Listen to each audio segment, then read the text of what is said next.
예수께서는 그들에게 말씀하셨다. 어리석은 사람들입니다.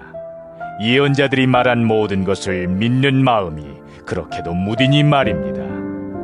그리스도가 마땅히 이런 고난을 겪고서 자기 영광에 들어가야 하지 않겠습니까?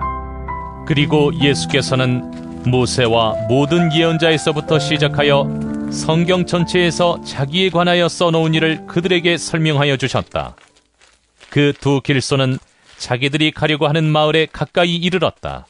그런데 예수께서는 더 멀리 가는 척 하셨다. 그러자 그들은 예수를 만류하여 말하였다. 저녁 때가 되고 날이 이미 저물었으니 우리 집에 묵으십시오. 예수께서 그들의 집에 묵으려고 들어가셨다. 그리고 그들과 함께 음식을 잡수시려고 앉으셨을 때에 예수께서 빵을 들어서 축복하시고 떼어서 그들에게 주셨다. 그제서야 그들의 눈이 열려서 예수를 알아보았다. 그러나 한순간에 예수께서는 그들에게서 사라지셨다. 그들은 서로 말하였다. 길에서 그분이 우리에게 말씀하시고 성경을 풀이하여 주실 때에 우리의 마음이 우리 속에서 뜨거워지지 않았습니까? 그들이 곧바로 일어나서 예루살렘에 돌아와서 보니 11 제자와 또 그들과 함께 있던 사람들이 모여 있었고 모두들 주님께서 확실히 살아나시고 시몬에게 나타나셨다 하고 말하고 있었다. 그래서 그 두 사람도 길에서 겪은 일과 빵을 떼실 때에 비로소 그를 알아보게 된 일을 이야기하였다. 네, 부활 예배 환영합니다. 주님이 사망 권세를 이기셨습니다. 우리 주님이 죽음의 권세를 이기셨습니다. 어둠을 이기셨습니다. 죄를 이기셨습니다. 그리고 더 감사한 것은요, 그 주님의 승리가 우리의 승리입니다. 아멘. 주님의 죄를 이기시고 사망 권세를 이기신 그 능력이 저와 여러분의 능력입니다. 오늘 부활절 2016년 예배를 통하여서 다시 한번 오늘 한 번이 아닌 이번 주일 한 번이 아닌 이 부활의 메시지가 우리의 삶에 남은 인생 가운데 계속해서 뜨겁게 살아 움직이고 살아 역사하고 살아서 인도하는 그런 생명의 예배와 말씀이 되기를 먼저 주님의 이름으로 축원을 드립니다. 이렇게 생각 안 해봤는데요. 저는 부활이 엄청난 선물이다라는 생각을 합니다. 예수님이 우리에게 주신 구원도 선물인데요. 또 부활도 아주 큰 선물이다라고 생각을 합니다. 그래서 부활주의를 준비하고 기도하고 묵상하면서 이 선물이란 단어를 하나님이 주셨는데 과연 우리 샘물교회 올해 부활절 예배에는 하나님이 어떤 선물을 주실까? 어떤 선물을 주시기를 원하시는가? 제가 이렇게 묵상했습니다. 그런데 하나님이 선물을 주셨어요. 저와 여러분에게 부활의 선물을 주셨습니다. 예수의 부활이 이 세상, 이 우주 모든 만물에게 주시는 선물이고요. 더 구체적으로는 더 가까운 선물이 있습니다. 2016년 부활절 예배 하나님이 예비하시고 준비하시고 이렇게 기다리고 계시다가 우리에게 주시는 부활의 선물이 있습니다. 저는 이 선물을 오늘 함께 예배하는 우리 샘물 성도 모든 분들이 다 받고 내 안에 두고 내 마음에 두고 그런 선물로 드려지는 받는 예배가 되기를 주님의 이름으로 축원을 드립니다. 얼마 전에 벨기에에서 테러가 있었습니다. 심심치 않게 유럽 지역에서는 중동 지역에서는 테러 위협이 많이 있습니다. 옛날 같지 않아요. 언제 어디서 정말 어떠한 테러가 벌어질지 많은 세계 시민들이 두려워하고 떨고 걱정하고 있습니다.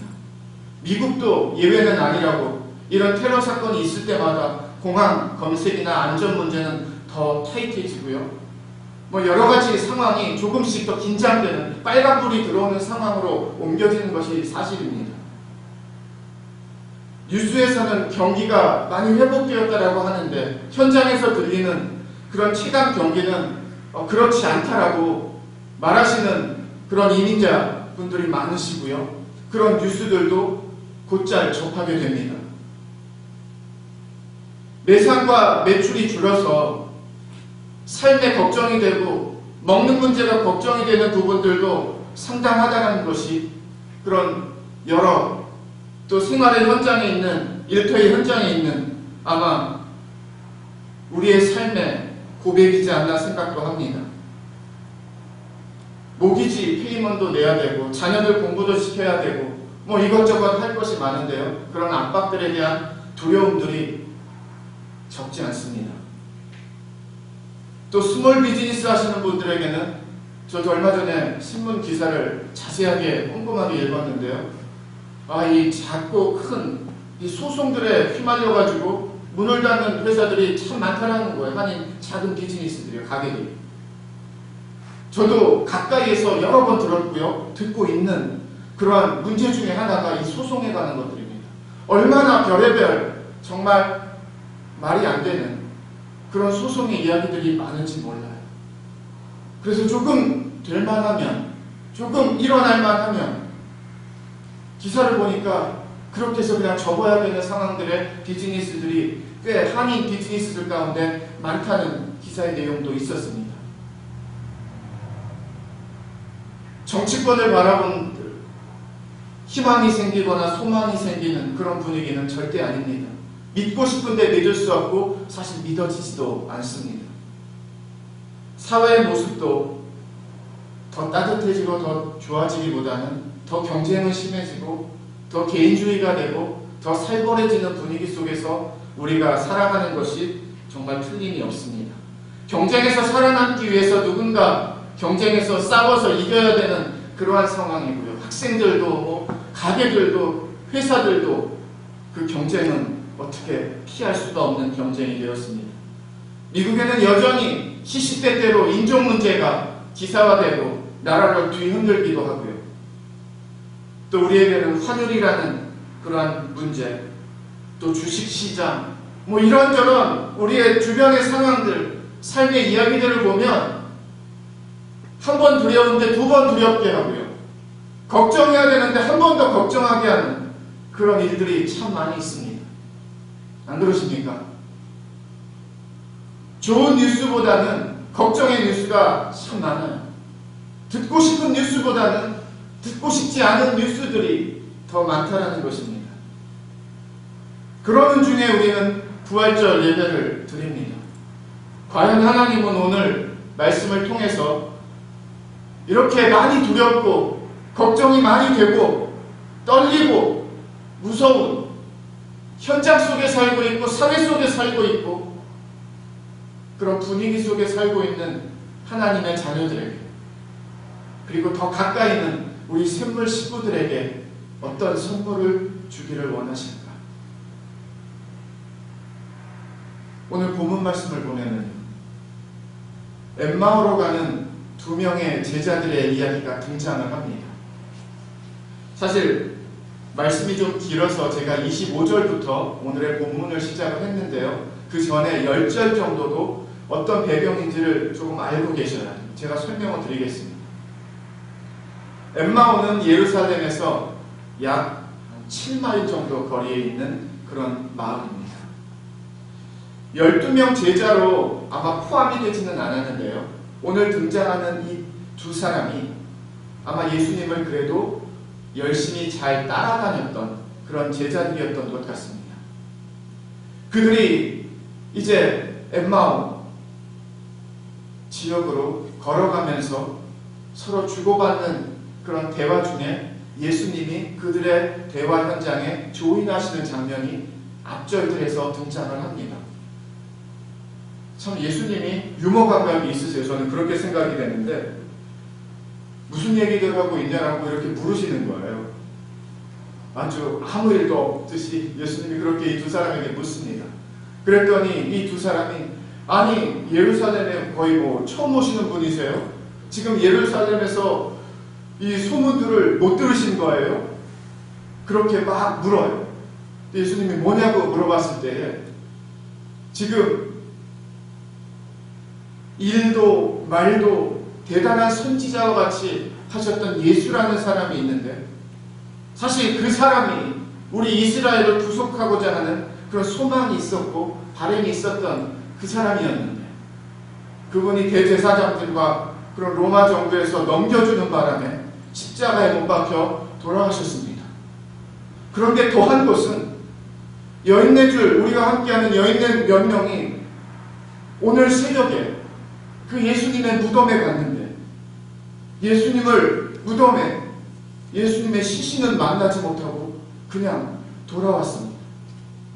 그래서 이게 무슨 사건인가 제자들 중에 몇 명이 두어 명이 또 그 무덤으로 달려가서 어떻게 된 사건인가 확인하러 갔는데 예수님의 시신은 보지 못하고 천사들의 음성만 듣고 돌아왔습니다. 그러면서 이런 대화가 오늘 말씀 이전에 이렇게 진행이 되고 있습니다. 분위기를 한번 잘 보셨으면 좋겠어요. 이 두 명이 룰루랄라 하면서 신나가지고 엠마오로 가는 걸음이었을까요? 아니면 고개를 떨구고 이게 과연 어떻게 된 것이지? 무슨 일이 벌어진 것이지? 예수님이 십자가에 못 박혀 돌아가셨고 그런데 그 죽은 시체가 어디에 있단 말이에요? 무슨 일이 벌어졌단 말이에요? 아마 예수님이 십자가에 못 박혀 돌아가셨을 때에 예수님을 따라다녔던 그런 제자들은요 참 낙심과 실망이 컸을 겁니다.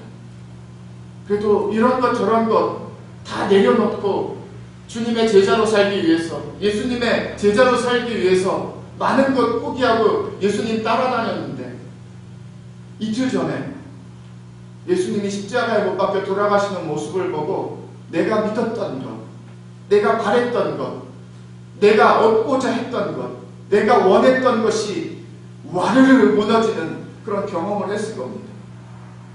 죽음은 끝이기 때문이에요. 죽음은 마지막이기 때문입니다. 죽음 다음에는 아무것도 없습니다. 그러니 그들의 리더가 예수라는 사람이 예수라는 선생이 십자가 못 박혀 돌아가는 모습을 보고 잘못 짚었구나. 이거 아니었구나. 얼마든지 그러한 낙심 가운데 그들의 지금의 분위기가 될 수 있다는 겁니다. 시신도 없어졌죠. 이거는 뭐 더한 거예요. 그 두 명의 대화 가운데 예수님이 찾아가시고요. 사실 이 두 명은 예수님인지 모르고 그냥 사람인 줄 알고 같이 이렇게 7마일의 거리를 걸어가는 그러한 대화의 장면이 오늘의 본문의 말씀입니다. 저는 그렇게 한번 돌아봐요. 어쩌면 저와 여러분이 이 두 사람 중에 한 사람입니다. 예수 그리스도를 믿는다고 믿는데요. 잘 안 돼요. 어려워요. 힘들어요. 말씀을 붙들고 사는데요. 말씀이 잘 이루어지지도 않아요. 믿음으로 승리하고 싶은데요. 승리는 되게 먼 이야기 같아요. 마치 세상과 가깝고 사람들의 방법과 수단과 가까워야 잘 될 것 같고요. 예수님의 능력이 머리로는 믿어지는데 가슴으로는 믿어지지 않고요. 예배 때는 믿어지는데 삶에서는 믿어지지 않고요. 알기는 알겠는데 현장에서는 쓰기가 어려워. 얼마든지 그런 믿음의 삶에서 힘들어하고 어려워하고 의심하고 괴로워하는 그런 이 시대의 많은 크리스찬들의 모습이라고 저는 그렇게 바라보기도 합니다. 더불어 걱정할 거리 많고 두려워하는 것 많고요. 제가 예전에 본 영화 중에 하나가 킹스 스피치라는 영화를 본 적이 있습니다. 짧게 내용을 설명을 드리면요. 배경은 2차 대전 발발 이전입니다. 그 당시에 영국 왕이 조지 6세라는 왕이에요. 그런데 이 왕은요. 능력이 있고 참 좋은 왕인데 말을 더듬는 아주 치명적인 약점이 있습니다. 어렸을 때부터 그래요. 실화를 배경으로 만든 영화입니다. 왕이 되었는데요. 왕은 국민들에게 백성들에게 연설을 해야 되는데요. 말을 보통 더듬는 게 아니에요. 그래서 어렸을 때부터 사실 최고의 닥터들이라고 하는 사람하고 치료할 수 있는 사람들을 다 궁으로 불러들여가지고 치료를 받았는데 하나도 효과가 없었습니다. 그러다가 호주 출신의 한 언어 치료사를 만나게 됩니다. 로그라는 사람인데 되게 괴짜고요, 이상해요. 그런데 이 로그라는 언어 치료사의 치료를 받기 시작을 하면서 이 조지 6세의 말 더듬는 습관이 아주 정말 약점이 조금씩 변하기를 시작합니다. 그 이유는 이렇습니다. 이 호주 출신의 로그 언어 치료사는요, 호주에 있을 때에 아마 1차 세계대전이었던 것으로 기억이 돼요. 호주에서 참전했던 병사들이 다시 고향 호주 땅으로 돌아왔는데요. 그 전쟁의 후유증과 충격으로 인해서 말을 못하는 병사들이 여럿 생겼다는 겁니다. 그래서 그 사람들을 좀 도와줄 수 있는 그러한 사람으로 이 로그라는 사람이 도와줬던 거예요. 그래서 이런 근육 운동시키고 휴식도 주고 막 엑서사이즈 운동도 여러 운동도 시켜서 치료를 했는데 낫지를 않는 거예요. 그런데 이 로그라는 언어 치료사가 그 군인들에게서 무엇을 받는가 하면 그 충격에 사로잡혀가지고 그 마음의 속을 고백하고 싶은데 이 충격 때문에 고백을 못한다는 것을 알게 되었습니다. 그래서 테크니컬하고 이런 스킬적인 부분뿐만이 아니라 마음속에 터치가 돼야 되겠다라는 마음을 먹고 그들의 마음의 소리를 들을 수 있도록 그 문을 열고 아주 경청하는 사람으로 그 군인들을 대했다는 거예요. 그러면서 치유가 일어나기 시작했다라고 자기의 경험을 이 조지 6세 왕에게 충돌이 있을 때에 그렇게 고백을 합니다. 그러면서 이 언어치료사가 이렇게 말을 해요. 그들의 안에서 믿음이, 그리고 한글 번역을 보니까 그걸 자신감이라고 표현을 해요. 내 말을 들어줄 수 있고 내 말을 표현할 수 있는 자신감이 회복이 돼야 되고 믿음이 회복이 돼야 되는데 그렇지 못하고 사람들이 스킬적인 부분, 테크닉적인 부분만을 다루니까 못 고쳤다는 거예요. 그래서 이 조지 6세 왕에게도 이 테크니컬한 부분뿐만이 아니라 이 왕의 삶의 이야기를 이렇게 고백할 수 있게끔 하고요. 그러면서 무엇이 문제였고 잘못되었는지를 이렇게 하나씩 도와주고 친구가 되면서 들어주면서 이렇게 고쳐주는 그런 더듬는 습관을 고쳐주는 그런 치유를 시작을 합니다. 왕의 아들이었는데 교육도 잘 받았고요. 뭐 외모도 출중하고요. 뭐 가진 것 많이 있고요. 그런데 이 조지 6세 성장 배경의 삶에서도 두려움이 너무 많았어요. 그래서 무시당하고 많이 더듬는 것 때문에 인정받지 못하고 오늘 말씀 본문 준비하면서 제가 그 영화가 생각이 났고요. 그리고 사실 저의 삶과 여러분의 삶과 우리 샘물 가족들의 삶과 오버랩이 되었습니다. 오늘 말씀을 통해서 예배를 통해서 저와 여러분에게 하나님이 주시는 선물이 바로 이거예요. 요즘 이 시대에 크리스찬으로 사는 거 쉽지 않습니다. 그래서 많은 크리스찬들이 힘들어요. 크리스찬으로 사는 것을, 크리스찬으로 믿는 것을. 잘 안 되고 패배적이고 낙심하고 절망하고 그냥 멀리 가 있고 그냥 그러려니 하고 여기까지라고 생각을 하는 그런 크리스찬의 삶의 모습이 의외로 많이 번져 있고요. 많이 만연되어 있습니다. 그냥 뭐 예배는 드리는 거고요. 그냥 가끔씩 어려울 때 기도는 하는 것이고 그리고 조금 힘들고 외로울 때 말씀 보면서 조금씩 위로는 받는 것이 잘못된 것은 아닙니다. 그런데 언제부터인가 예수님을 믿고 교회를 세우고 크리스찬으로 사는 우리의 정체성과 우리의 레벨이 성경의 레벨과 하나님이 우리를 향한 뜻의 레벨하고는 많이 내려가 있는 중간쯤에서, 아니 그 밑으로 적당한 선에서, 내가 이해되는 선에서, 사람들이 그래 하는 상식의 선에서 맞춰진 기독교와 교회와 크리스찬들이 너무 많다는 거지. 그 이유는 다른 것 없습니다. 잘 안 되기 때문이에요. 마음먹은 대로. 마음먹은 대로 잘 안 되는 대표적인 제자가 베드로였습니다. 불과 예수님이 잡히시기 몇 시간 전에 베드로는 예수님에게 당당하게 큰 소리 쳤던 유일한 제자였어요. 내가 목숨을 바쳐서라도 예수님을 지키겠습니다. 저는 그게 거짓은 아니었다고 생각을 합니다. 그 당시에. 충성이고요. 믿음이고요. 그만큼 예수님 사랑했고요. 그런데 예수님이 그러셨어요. 닭이 울기 전에 너가 나를 3번을 부인한다. 완전히 극과 극이었습니다. 목숨까지도 아끼지 않겠습니다라고 고백한 베드로와 예수님은 닭이 3번 울기 전에 닭이 울기 전에 3번 나를 부인할 것이다. 의지는 강했어요. 마음은 대단했습니다. 대단한 자신감도 있었고요. 확신도 있었고요. 믿음도 있었어요. 그런데 중요한 것은 그 의지와 그 자신감을 지키지 못했습니다. 실패했어요. 3번 부인을 했습니다.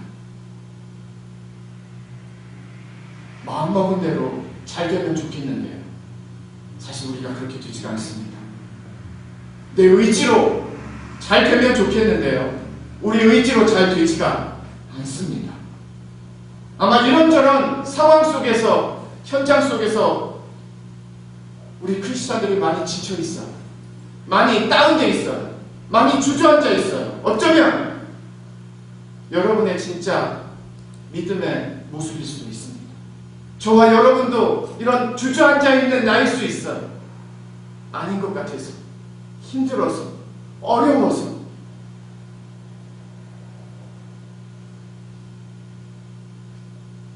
조지 6세 왕에게 필요했던 것은요, 기술적이면, 테크닉적이면, 스킬적인 면이 먼저가 아니었습니다. 그 안에 자기 자신이 할 수 있다라는 믿음과 자신감이었어요.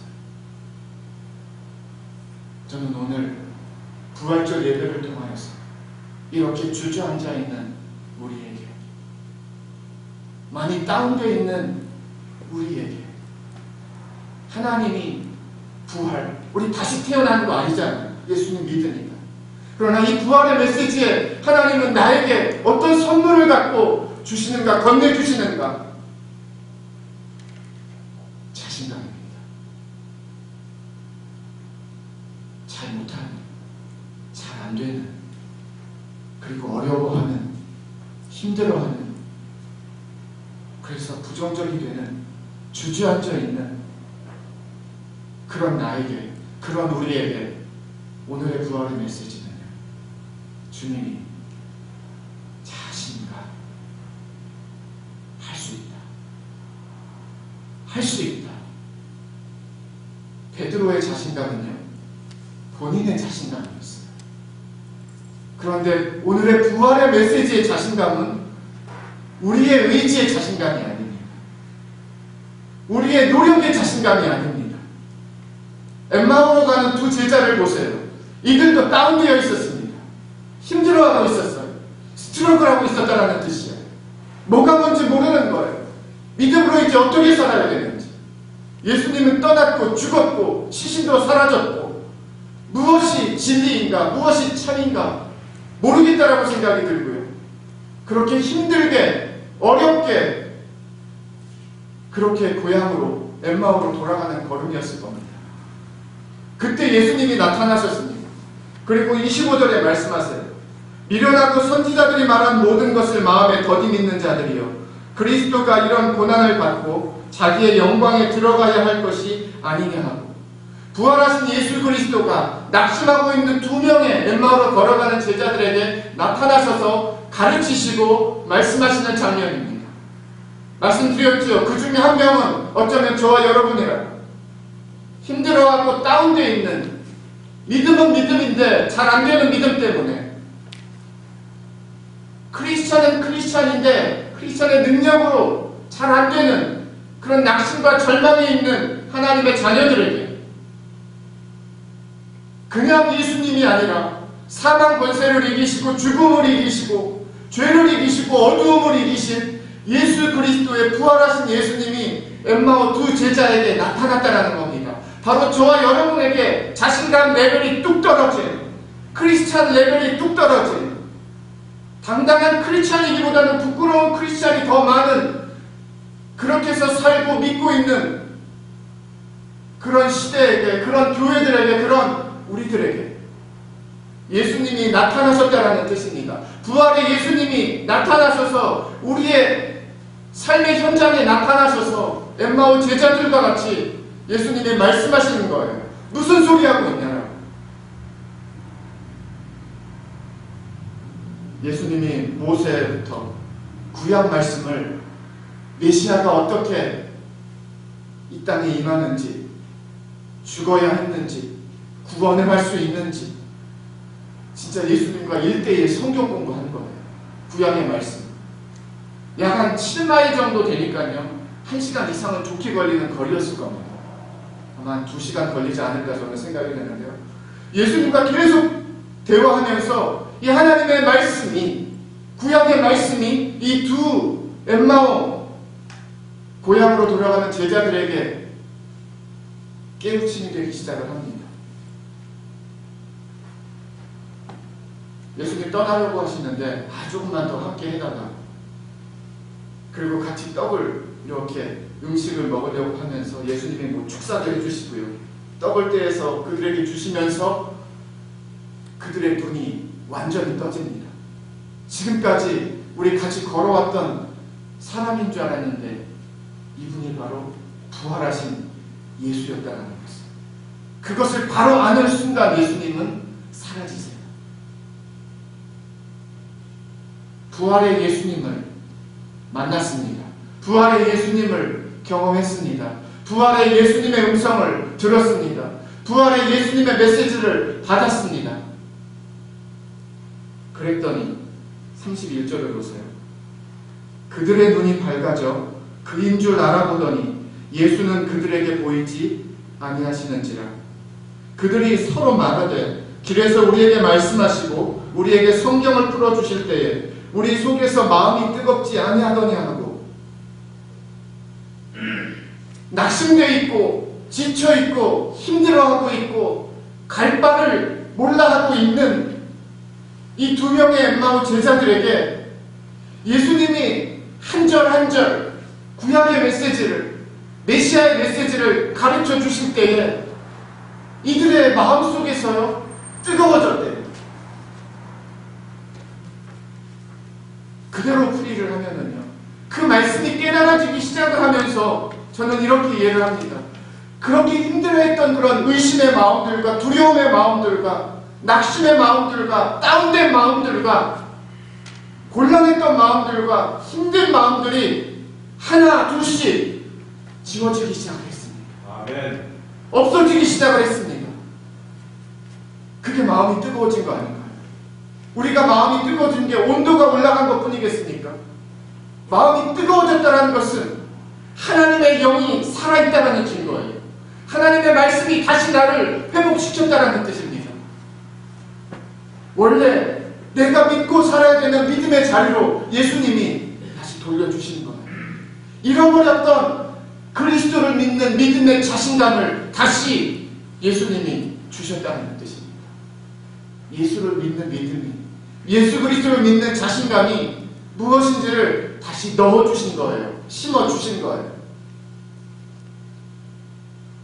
오늘 부활절 예배는 형식과 절기이기 때문이 아니라 이 두 제자들에게 예수님이 친히 옆에서 같이 걸어가시면서 같이 말씀하시면서 질문과 답을 주시면서 꼼꼼하고 자세하게 분명하게 이들을 가르쳐 주시고 이들의 마음의 눈과 영의 눈과 믿음의 눈을 뜨게 하셨듯이 부활하신 그 승리의 메시지가, 부활의 메시지가, 부활의 능력이 저와 여러분에게도, 오늘 우리에게도 지쳐있고 힘들어하고 잘 안되는 것 때문에 괴로워하고 낙심하고 포기하기도 하고 절망하기도 하고 겉으로는 괜찮지만 속으로는 주저앉아 있는 그런 나를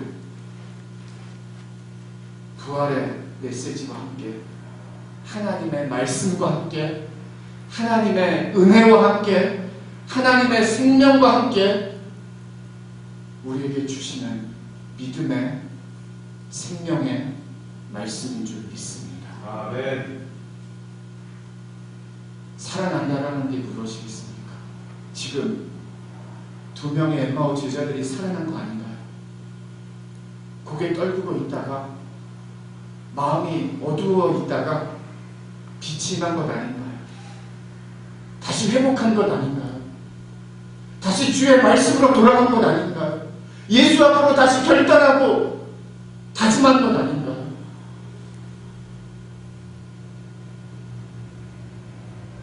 우리에게도 걱정, 근심, 두려움, 어두움, 오늘 부활의 예수를 다시 한번 우리의 삶에 모시고 믿음에 모시면서 우리가 갖고 있지 말아야 되는 그런 어두운 부분들이 예수의 이름으로 다 지워지기를 주님의 이름으로 축원을 드립니다. 아멘. 하나님의 말씀으로 다시 뜨거워지기를, 주의 말씀이 임하면은요 우리의 영이 살아납니다. 아멘. 그게 부활의 능력이에요. 우리의 자신감은 내가 아니라 예수에게 있기 때문입니다. 예수님이 부활하셨나 안 하셨나, 부활하실까 안 하실까, 부활이 맞아 틀려 고민이 많았을 수 있어요. 그런데 부활하신 예수를 만나고 난 다음에 이 2명의 제자는 엠마오로 가던 걸음을요 다시 예루살렘으로 뛰어갑니다. 그래서 예루살렘에 있는 제자들에게 어떤 일이 벌어졌는지를 나눠요. 변화가 일어났다라는 뜻이에요. 부활의 예수님의 믿음에 확신이 생기고 자신감이 생기니까요 이제는 말할 수 없는 것 같았는데, 살 수 없을 것 같았는데, 이젠 예수를 고백하고 예수를 전하고 예수를 나눌 수 있는 믿음의 삶으로 다시 회복되었다라는 겁니다. 다시 살아났다라는 거예요. 크리스찬으로 사는 것이, 믿음으로 사는 것이 자신 없는 우리가 예수 그리스도의 부활의 능력으로 다시 크리스찬으로 사는 그런 당당함과 자부심과 능력과 은혜를 세상 가운데 삶의 현장에서 살 수 있고 나눌 수 있는 믿음으로, 부활하신 예수 그리스도를 믿는 믿음으로 다시 살아나고 회복하고 그 믿음의 자신감 다시 우리의 것이 되었다는 뜻입니다. 그게 부활의 메시지예요. 말씀을 정리하겠습니다. 이렇게 치료를 받으면서요 조지 6세가 국민들 앞에서 연설을 하기 시작을 하는데 놀라울 정도로 그의 연설의 능력이 정말 고쳐지기 시작을 하고 잘 되기 시작을 합니다. 그러면서 영화가 끝나요. 멋진 연설을 하는 거죠. 우리에게도 세상이라는 무대가 있습니다. 연설 말 못하고 말 못하는 사람들에게는 연설이 가장 두려운 거예요. 뭐 그림을 못 그리는 사람에게는 그림 그리는 게 가장 두려운 거예요. 제 고등학교 때가 그렇습니다. 저는 미술 시간이 제일 두려웠어요. 우리에겐 다 두려움이 있어요. 자신감이 없어요. 그런데 예수 그리스도의 부활의 능력이 나를 압도하기 시작을 하고 나를 덮기 시작하고 나를 채우기 시작하면 내가 살아야 되는 삶이라는 현장, 인생이라는 것, 현실이라는 문제, 직면해야 되는 여러 문제들과 상황들과 이슈들 속에서 걱정이 많아야 되고 두려움이 많아야 되는 세상 속에서 한마디도 제대로 못할 것 같고 마이크만 보면 두려워서 벌벌 떠는 나는 크리스찬입니다를 당당하게 말 못하고 크리스찬 말을 맺지도 못하고 그렇게 사는 우리에게 부활의 예수 그리스도는 나에게 찾아와서 마이크 앞에서 세상 앞에서 마이크를 들고 나는 크리스찬입니다. 나는 예수 그리스도를 믿습니다. 나는 예수 그리스도를 위하여 삽니다. 나는 예수 그리스도의 말씀을 믿습니다. 그의 죽으심을 믿습니다. 부활을 믿습니다. 은혜를 믿습니다. 구원을 믿습니다. 생명을 믿습니다. 한마디도 못했던, 더듬거리면서 표현하지 못했던 그와 같은 우리의 믿음의 현장이 이런 당당하게 말할 수 있는 그런 믿음의 현장이 되는 줄 믿습니다. 아멘.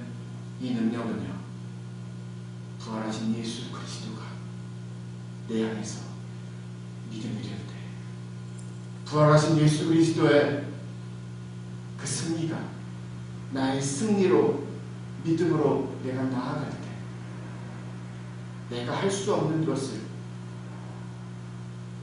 주님이 내 안에서 한 주님으로 나를 살게 하시는 그 부활의 삶이, 다시 태어난 믿음의 삶이 앞으로 예수님이 내 안에서 나와 함께 나의 인생을 써가시는 주님의 인도하심임을 믿습니다. 아멘. 자신감을 가지세요. 예수님이 부활하셨습니다. 승리하셨습니다. 아멘. 이기셨습니다. 아멘. 다운되어 있는 우리, 오늘 예수님의 자신감이라는 선물 박스를 갖고 저와 여러분에게 한 사람 한 사람 나눠주신다고 저는 믿어요. 일어날 수 있어. 걷자, 걸을 수 있어. 해봐, 할 수 있어. 믿어봐, 될 거야. 이렇게 주저앉아 있고 힘들어하는 우리에게 2016년 오늘 부활의 메시지를 통하여서 현장에서 소리가 작아지셨지요. 크리스찬이라는 소리가, 기도의 소리가, 말씀의 소리가, 오늘 다시 예수님이, 부활하신 예수님을 나에게 보여주시고 나에게 나타나시고 나에게 가르쳐 주시고 나에게 임하셔서 이제 큰 소리로 말하자고, 현실 앞에서, 세상 앞에서, 삶의 현장 앞에서 크리스찬 자신감을 갖고 믿음의 자신감으로 선포하자요. 오늘의 예배 가운데 하나님이 우리에게 주신 부활의 선물인 줄 믿습니다. 아멘. 부활의 예수 그리스도를 다시 한번 믿으십시오. 그리고 예수 그리스도가 주는, 부활의 주님이 주시는 자신감으로 일어나십시오. 그 힘이 엠마오 두 제자들을 다시 예루살렘으로 뛰어가게 했듯이 우리의 삶의 현장에서 우리를 다시 뛰게 하시는 믿음의 힘이 되는 줄 믿습니다. 삶의 힘이 되는 줄 믿습니다.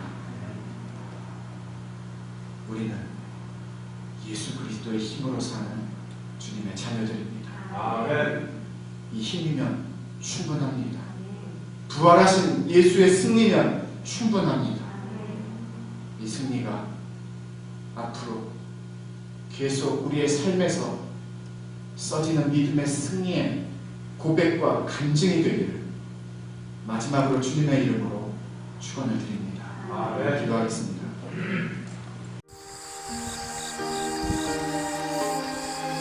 예수님만을 생각하는 교회 발란시아 산목교회는 25,222 와일리 캐년 로드에 있으며 전화번호 661-219-5434, 웹사이트는 www.샘물.org입니다.